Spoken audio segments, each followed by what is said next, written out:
The United States has its first confirmed case of Ebola. In a country home to some of the world's most advanced hospitals and doctors, a single case of Ebola was expected to be properly contained and treated. I have no doubt that we will control this importation or this case of Ebola so that it does not spread widely in this country. Within a week, confidence surrounding America's capability to prevent an Ebola outbreak has been compromised. Thomas Eric Duncan died today in a Dallas hospital, the first death from Ebola in the United States. That same hospital sent Thomas Duncan home with antibiotics on September 26th after he initially sought treatment and told a nurse he had recently visited West Africa.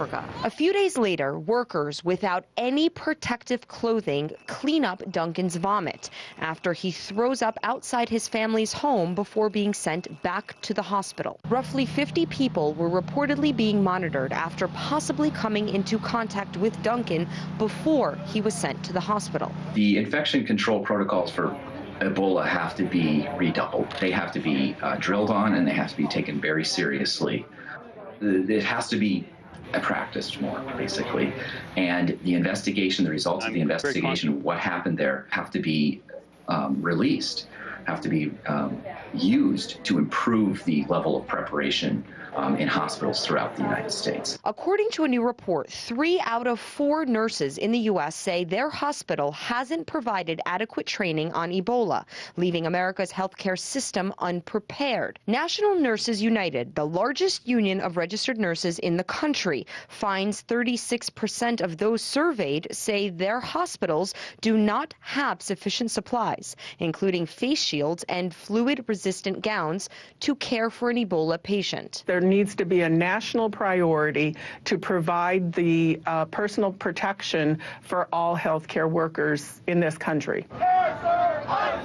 Airport workers are also concerned. Last week, nearly 200 airline cabin cleaners at New York's LaGuardia Airport went on strike over health and safety issues surrounding possible exposure to Ebola. I don't feel safe. I feel like I will catch any disease because we're not adequately equipped to deal with it, and we're not adequately protected or adequately funded to deal with an outbreak. Since 2002, Washington has reportedly cut $1 billion in federal funding for public health preparedness and response activities. The World Health Organization warns that within 2 months, West Africa could face up to 10,000 new Ebola cases per week.